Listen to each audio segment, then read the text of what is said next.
with you.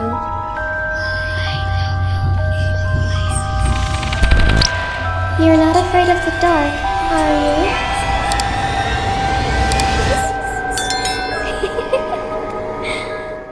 Hi, Assalamualaikum semua orang. Kamarina Hasim here. I hope you are in a good mood today because it's a good day to have a good day. Ada penampakan ya. Penampakan makhluk yang sedang terbongkang kat belakang tu ya. Dasar majikan. So, kembali lagi kita di segmen Creepy. Dan hari ni Kama nak kongsi dengan korang compilation kisah-kisah seram asrama ya. Dikongsikan oleh subscriber Kama yang berpengalaman seram ketika mereka di asrama dahulu. So, tanpa membuang masa, jom kita baca doa dulu. Mohon perlindungan dari Allah dari gangguan-gangguan syaitan. A'udzubillahiminasyaitonirrajim. Bismillahirrahmanirrahim. Rabbi a'udzubika min hamazati syayatin wa a'udzubika Rabbi an yahdurun. Wahai Tuhanku, aku berlindung kepadamu daripada bisikan-bisikan syaitan, dan aku berlindung juga kepadamu, wahai Tuhanku, daripada kedatangan mereka kepadaku. Amin ya rabbal alamin. So, pemilik kisah ni menggelarkan dirinya Dani, bukan nama sebenar. Dan Dani nak berkongsi pengalaman Dani dekat asrama dulu. Dani ni seorang perempuan tau korang. Dan Dani ni bukannya sejenis budak yang boleh nampak benda-benda yang kita tak boleh nampak. Benda-benda makhluk halus semua tu lah. Tapi Dani jenis yang senang rasa. Dia agak sensitif lah dengan kehadiran makhluk halus tu. Lagi-lagi bila benda tu berada dekat dengan Dani. So, kejadian ni berlaku pada tahun 2015, a long time ago. Waktu tu Dani baru nak masuk tingkatan 1. Dani asrama dekat sekolah menengah agama dekat Negeri Sembilan. Dan waktu tu biasalah budak-budak form 1 kan, mesti kena bangun awal. Before subuh lagi diorang dah kena bangun. Kena lagi awal lagi daripada senior-senior. Jadi nak dijadikan cerita, Dani ni dapat katil bawah untuk jenis yang double decker tau.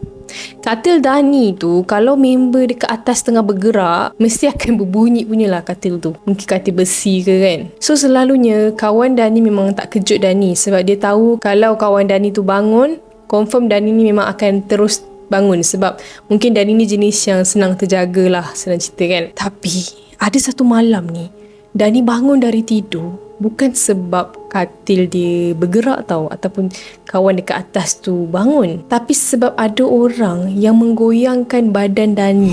Macam seolah-olah orang tengah kejut Dani lah, sambil cakap, Dania. Nama dia sebenarnya Dania ya.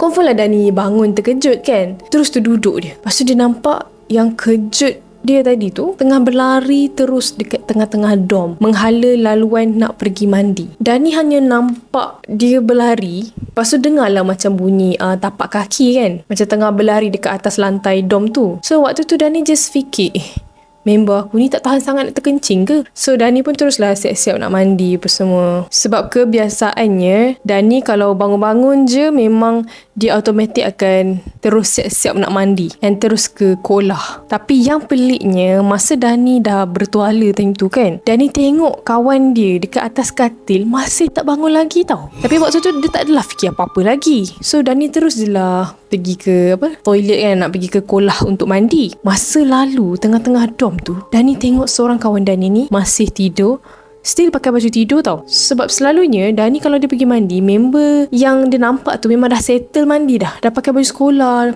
siap boleh sempat sambung tidur lagi. Tapi pagi tu Dani pelik, dia masih pakai baju tidur. Selalunya dia yang siap dulu. So Dani tak fikir apa, dia terus pergi ke belakang and tukar kain basahan. Lepas dah tukar, Dani pergilah ke kolah nak mandi kan. Dan dekat asrama tu, masa tu ada kawasan hujung kolah khas untuk basuh pad ataupun nak kencing. So diorang panggil tempat tu adalah hujung. Jadi Dani pun pergilah ke hujung.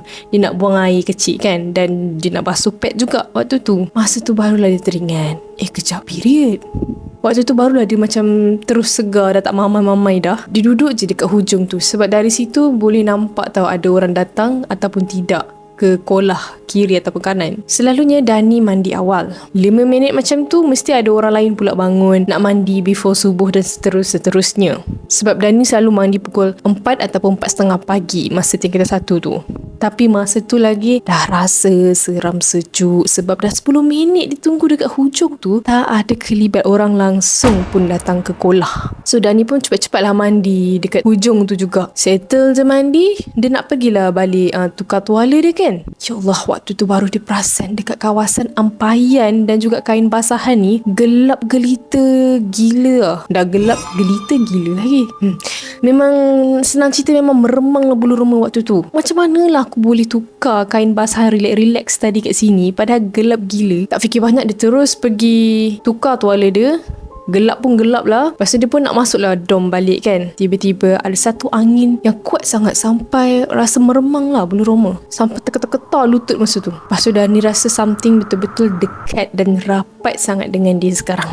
Dan Dani dapat rasakan benda tu kat belakang Dani. Dani terus berlari masuk ke dom. Laju-laju lah sebab dia tak tergelincir. Dah lah baru mandi kan. Sampai kat katil, dia terus salin baju apa semua. Barulah dia tarik tangan kawan dekat atas katil dia tu. Tengok jam. Ya Allah, rupa-rupanya baru pukul 2.50 pagi. Siapa yang kejut aku tadi?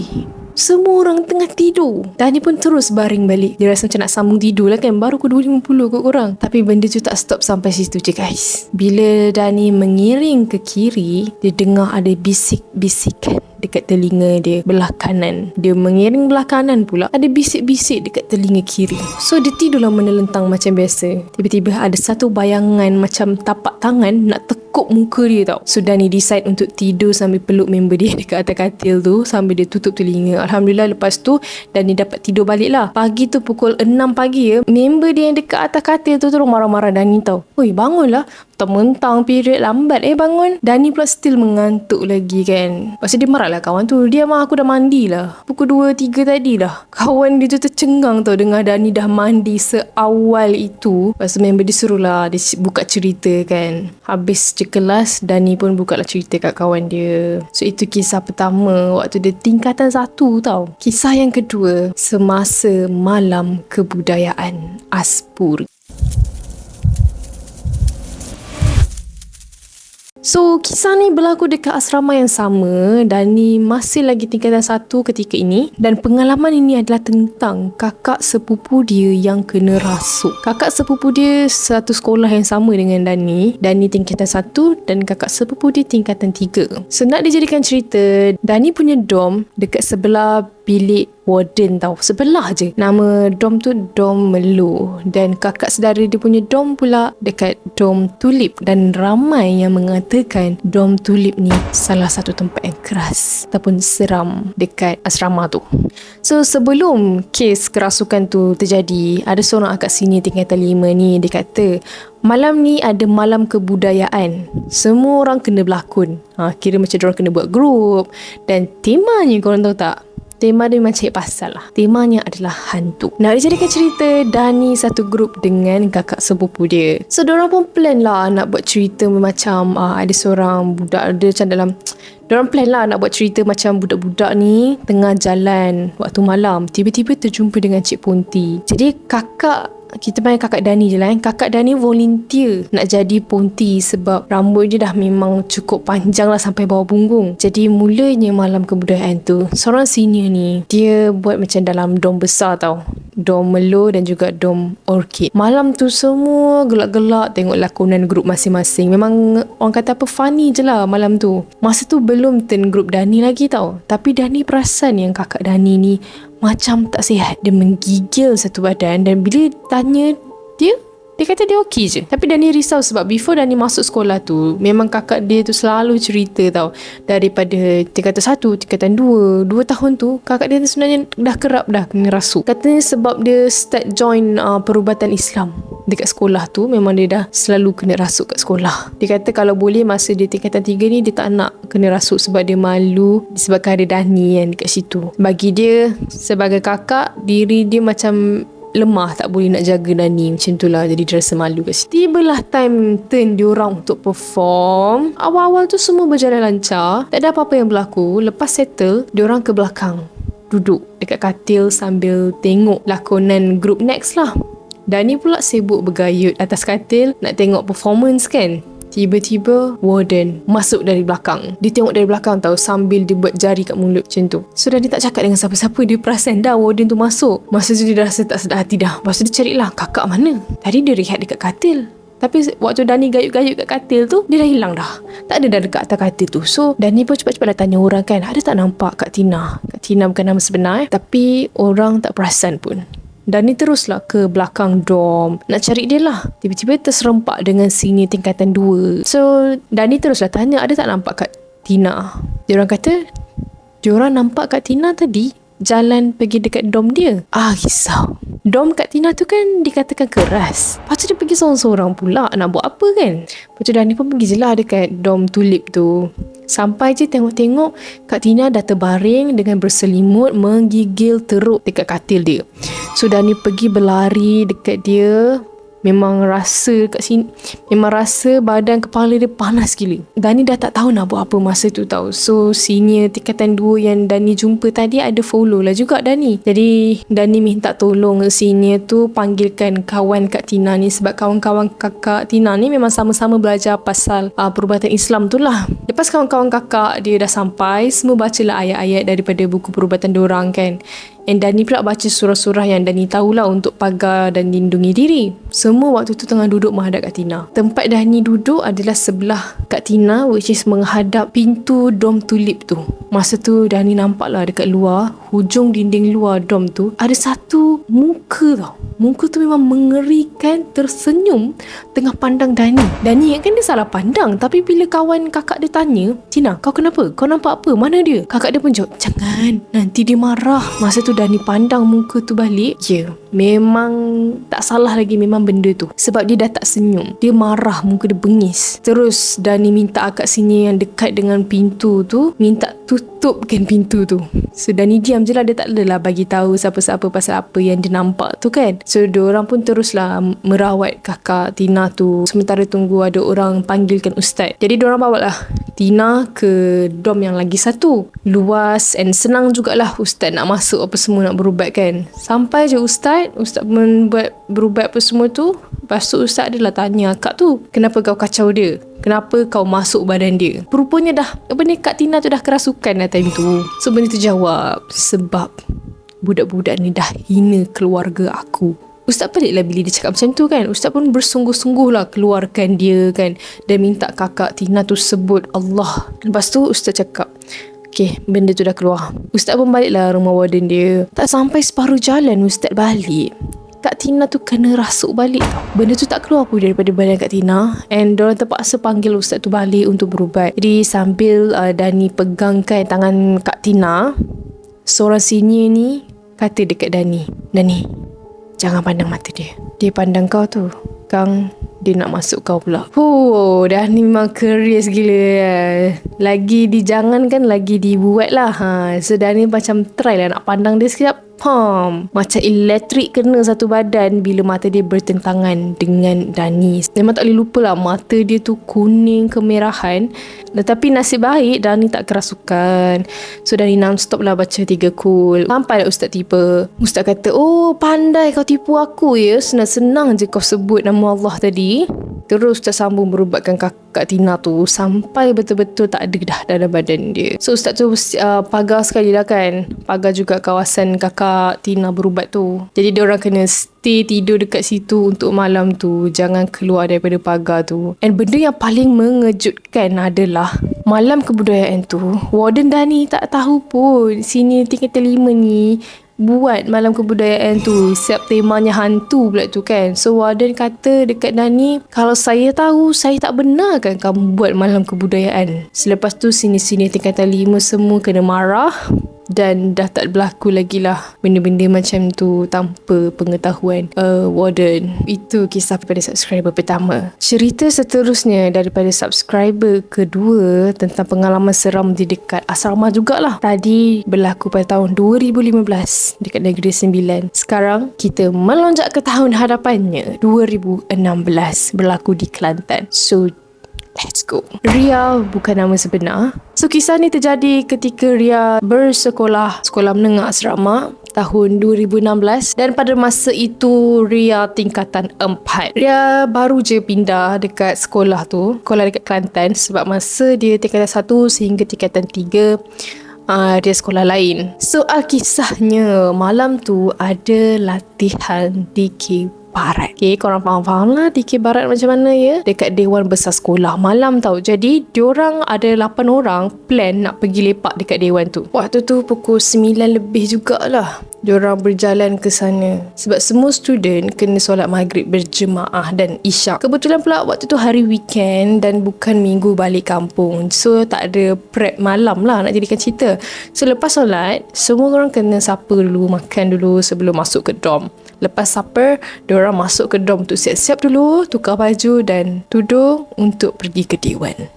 Nak ke Dewan tu pula daripada Blok Aspuri, diorang kena lalu satu jalan kecil. Tepi tu ada 6 buah quarters warden, koperasi asrama, sisi asrama dan kawasan yang agak lapang macam padang. Lepas tu kena lalu tempat prep Aspuri, surau asrama lelaki, Dewan makan. Lepas tu barulah masuk kawasan sekolah.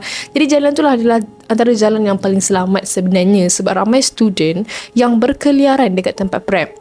Ada yang lepak dekat sisi lah, dekat co-op, dekat koperasi asrama. Tapi disebabkan jalan tu boleh dikatakan agak jauh lah. Jadi diorang ambil keputusan untuk lalu jalan shortcut, which is laluan yang betul-betul di hujung kawasan sekolah. Laluan paling dekat untuk pelajar Aspuri pergi dan balik sekolah. Memandangkan kedudukan asrama perempuan pun memang agak hujung sekali kan. So laluan yang juga digunakan untuk ke gelanggang bola tampar, gelanggang futsal dan kelas yang dah lama dijadikan stor untuk letak perabot-perabot yang dah tak guna. Belakang kelas-kelas lama tu pun memang hutan sebenarnya. Dan hutan tu pula merupakan tapak perkuburan orang dulu-dulu. Tapi tak pastilah kesahihannya tu. So, masa mula-mula, Dian dan juga Sarah memang bantahlah cadangan diorang ni untuk lalu dekat kawasan situ sebab biasalah, masa tu ada 8 orang kan. So, 2 orang je tak setuju. The rest semua setuju. Jadi, 2 orang yang tak setuju tu pun terpaksalah ikut 6 orang ni. Jadi, orang pun jalan je lah. 8 orang ni kan pergi ke Dewan tu sambil bergelak-gelak, buat lawak. Yelah, budak perempuan mana nak diam bila jalan dengan satu geng kan. Lagi-lagi diorang ni jenis yang masing-masing mulut tu memang mulut murai, dia kata. Dan kalau gelak tu memang sampai jiran sebelah pun terkejut tau. So, antara diorang berlapan ni, Dian sahaja yang paling sopan dan boleh dikatakan agak pendiam lah. Suara dia pun macam susah nak dengar, slow je. So jalan punya jalan sampailah diorang lalu dekat koridor. Koridor tu ada satu kelas kosong tau. Tiba-tiba salah seorang daripada 8 orang ni, Ika, dia pergi tegur, "Jangan galak sangat Sekmu. Jangan happy sangat korang." Dan diorang yang tengah ketawa ria tu automatik terdiam sebab bila Ika dah tegur macam tu, mesti ada benda yang tak kena yang dia nampak. Sebab Ika ni hijab mata dia terbuka dan katanya Ika ni ada pendamping yang baik lah. Means kalau dia tak solat atau buat benda-benda yang tak sepatutnya orang Islam buat, pendamping tu akan munculkan diri sebagai tanda amaran. Biasa ni macam benda penjaga keturunan, wallahualam lah. Dan Ria pun tak pasti sangat lah cerita pasal kawan dia ni. Tapi kawan dia Ika ni memang boleh berubat juga, tapi dia tak nak sebab dia kata kalau nak ubatkan orang, pelindung diri kena kuat. Jadi dia tak yakin lagi dengan diri dia masa tu. So diorang masih lagi berjalan macam tak ada apa-apa yang berlaku, tapi masih ada yang bercerita pasal ni, bercerita pasal tu. Sebabkan tak nak nampak sangat yang diorang ni terlalu takut, jadi diorang perlahankan suara diorang dan kurangkan ketawa. Time ni Rian memang dah tak ada rasa takut ke apalah sebab Rian ni jenis yang susah sikit nak meremang. Sebenarnya boleh dikatakan antara ramai-ramai tu, Ria antara orang yang paling berani lah. Tapi Ria percaya je cerita pasal makhluk halus ni ya. So masa diorang lalu dekat depan kelas ketiga terakhir, kelas tu masih digunakan juga tapi jarang lah. Sebelum sampai ke Dewan, tiba-tiba Ria terdengar macam ada kerusi yang dialihkan dari satu tempat ke satu tempat dan suara yang kurang jelas macam tengah bersembang lah. Tapi disebabkan yang lain tak dengar apa-apa pun, so Ria macam diamkan je lah kan. Tapi still tak ada rasa takut lah masa tu. So Ria fikir mungkin ada student-student yang tengah bersembang kot dalam kelas tu ke apa ke, walaupun kelas tu dalam keadaan gelap. Macam tak masuk akal kan. Tapi tu je yang dia boleh positif waktu tu. Akhirnya diorang sampai ke Dewan. Dan disebabkan diorang pergi ke Dewan tu ikut laluan belakang, jadi diorang masuk ikut pintu belakang Dewan jugalah. Kira diorang akan jumpa 3 bilik persiapan dekat belakang stage Dewan tu dulu. Dan untuk masuk Dewan tu, diorang kena naik stage dan turun ikut tangga stage tu. Sebelum diorang keluar daripada belakang stage tu, diorang terdengar ada suara budak-budak tau macam tengah kalut-kalut lah, macam tengah main-main kan. Kemudian salah seorang daripada diorang ni, Anis, dia tanyalah kenapa tu. Lepas tu perempuan tu cakap, diorang tengah rehat tu dari latihan DK tadi. Ada beberapa orang senior lelaki tingkatan 5 masuk salah satu bilik belakang stage tu dan snap gambar macam mirror selfie lah. Bila tengok balik gambar-gambar tu, ada satu entiti yang tinggi dan gelap dalam cermin tu. Dan sini-sini tu memang bagi diorang tengok lah gambar tu. And Ria pun memang tengok scary gila. Area belakang stage tu sebenarnya memang banyak kisah seram dia. Kalau nak cerita memang lama lah, panjang lah cerita ni. Lepas tu budak-budak NDK Barat ni sambung lah training macam biasa. Diorang lepak dekat depan stage tu sambil gelak-gelak. Akhirnya dalam pukul 11 lebih macam tu, diorang buat keputusan untuk balik dorm. Dan lagi sekali, diorang kena jalan laluan yang diorang pergi tadi. Kali ni lebih ramai sebab ada budak-budak perempuan yang training di DK Barat tadi balik sekali dengan diorang. Geng-geng diorang lebih dalam 15 orang. Tapi itulah, bila ramai-ramai ni je jadi lebih bising lah dengan gelak ketawa, gurauan apa semua. Diorang 8 orang ni sembang macam-macam tu je kan, sebab takut perkara yang tidak diingini tu berulang lagi. Lepas tu Ria ingatkan gangguan tu sampai situ je korang. Rupanya malam tu budak-budak perempuan DK Barat yang balik sekali dengan diorang tu tiba-tiba histeria pukul 2 pagi. Alhamdulillah lah geng Ria yang 8 orang ni tak ada yang kena. Cuma start malam tu lah dom diorang ni memang diganggu. Bila mana satu persatu ahli dom diorang diusik dengan goncangan katil ya. So setiap dom ada 6 buah katil double decker, bermaksud ada 12 orang student dalam satu dom. So dom diorang memang batch diorang je. Awalnya memang cukup lah 12 orang, tapi lagi 2 orang tu diorang terpaksa tidur sekali dengan member rapat diorang. Diorang hanya masuk dom bila diorang ada spot check ke ataupun ada aktiviti yang melibatkan dom lah. Jadi nak jadikan cerita dom Ria ni tinggal 10 orang je lah disebabkan 2 ketua tadi dah keluar kan. So kat tengah-tengah tu dirapatkan 2 katil dan loker diorang pula disusun rapat ke dinding. Ada 6 loker belah kiri dan 6 loker belah kanan. Dan disebabkan diorang ni hanya 10 orang sahaja yang tidur dalam satu dom, so memang semua orang tidur dekat katil belah atas. Katil bawah tu memang tak ada orang langsung yang tidur. Katil bawah tu macam tempat diorang lepak sambil diorang kunyah-kunyah ke, buat homework ke. Kalau nak tidur, semua akan naik tidur belah atas. Memang daripada awal tahun diorang memang buat macam tu. Tidur ikut kepala dan kaki macam biasa tau. So gangguannya terjadi beberapa malam dan setiap malam orang-orang yang berbeza tau kena. Contohnya malam pertama kan, Anis yang kena. Malam esok tu Sarah pula. Malam ketiga Ain pula. Malam keempat Fatin pula. Setiap malam satu orang je yang diganggu, walaupun diorang tengah tidur ramai-ramai. Sampailah malam ke-7, which is Mira, Ria dengan Ika yang masih belum kena apa-apa. Malam ke-7 tu memang kebetulan diorang ada kelas mengaji selepas solat isyak. So lepas kelas mengaji tu, diorang cubalah ceritakan gangguan-gangguan yang diorang kena ni dekat ustaz. Bila diorang cerita, ustaz suruh diorang baca Yasin ramai-ramai, even yang tak boleh solat pun kena ikut sekali baca. 3 kali baca Yasin, 7 kali baca ayat kursi, lepas tu ayat kursi kedua terakhir. Tak sure ayat kursi kedua terakhir ataupun ayat yang terakhir. So letaklah beberapa botol air dekat depan masa bacaan tu. Lepas tu baca tu renjis air dekat setiap penjuru dom, kaki katil, pintu dom, sambil selawatlah untuk pagar masing-masing kan. So ustaz ada pesan, kalau kita pagar rumah atau apa-apa, penghuni-penghuni dalam tu tak boleh tinggal solat dan kena selalu mengaji. Sebab kalau kita tinggal solat ataupun tak mengaji, pagar tu lama-lama dia akan runtuh sendiri. Sebab diri sendiri pun tak pagar betul-betul dengan ayat-ayat suci Al-Quran kan. So malam tu diorang buatlah macam apa yang ustaz suruh kan. Alhamdulillah malam tu diorang tak diganggu for the first time sepanjang hari pertama sehingga hari ke-7 tu kan. Tapi macam biasa duduk kat asrama, walaupun Islam, ada jugalah yang tak solat, apatah lagi mengaji. So geng Ria ni 8 orang, adalah juga 2-3 orang jenis macam tu. So masuk malam ketiga selepas diorang pagar dom tu, Mira pula diganggu. Mungkin sebab diorang tak jaga solat dan tak mengaji jugalah dalam dom tu. So macam tak function tau pagar tu. Jadi bila Mira diganggu malam tu, maksudnya malam berikut adalah turn Ria ataupun Ika. But still lah, masa tu Ria macam tak ada rasa takut apa kan. Dia buatlah macam biasa, rutin dia macam biasa. Cuma sebelum tidur tu Ika ada pesan dekat Ria baca ayat kursi tau ulang-ulang sampai terlelap. Jadi Ria baca je lah kan. Dan malam tu Alhamdulillah tak ada apa-apa gangguan yang kena dekat Ria. Malam berikutnya pun sama, masih tak diganggu. Selang 3-4 hari, Ria dan Ika masih lagi tak diganggu. Jadi diorang assume gangguan tu sampai takat Mira je lah.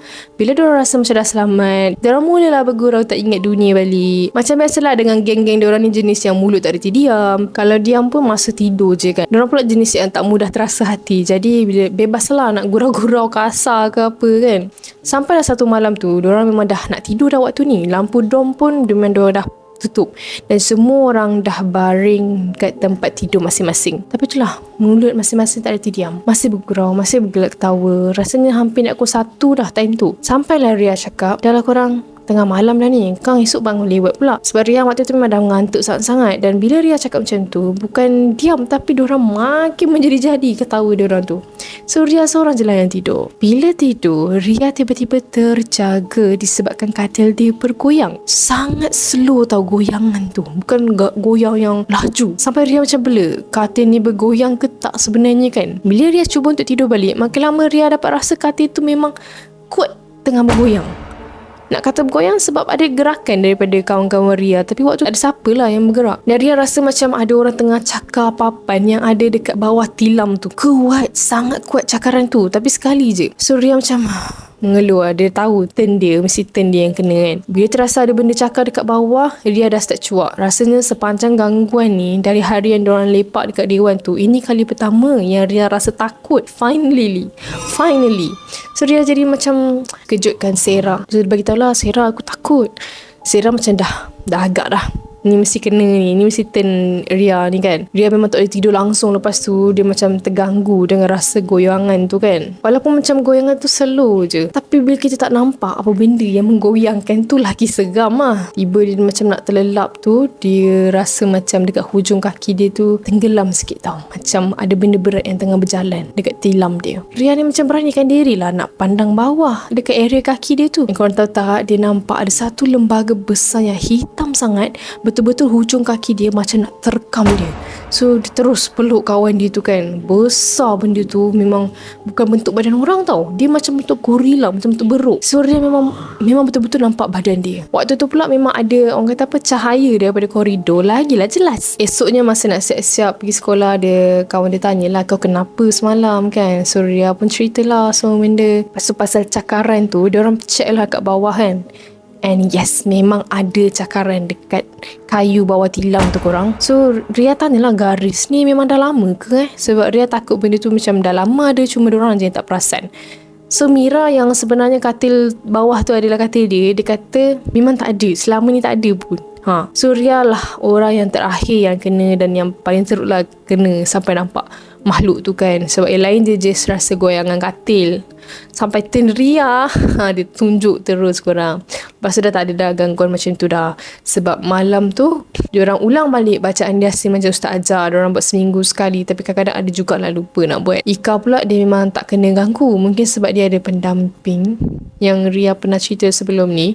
Dan gangguan ni sebenarnya tak pastilah ada kaitan ke tak dengan malam di Kibaran diorang laluan belakang nak ke dewan tu kan. Cuma diorang syak benda tu sebab gangguan tu berlaku selepas diorang lalu tempat-tempat tu tau. So itulah kisahnya korang. So kat masa tu setelah kisah seram asrama untuk kali ni, thank you kepada Dani dan juga Ria sebab sudi berkongsi pengalaman seram dengan peminat creepy sekalian. So thank you yang dah tengok video sampai habis. For those who are new in my channel, don't forget to hit the subscribe button below and turn on the notification bell so that you will not miss any video that I post. See you in my next video. Bye bye.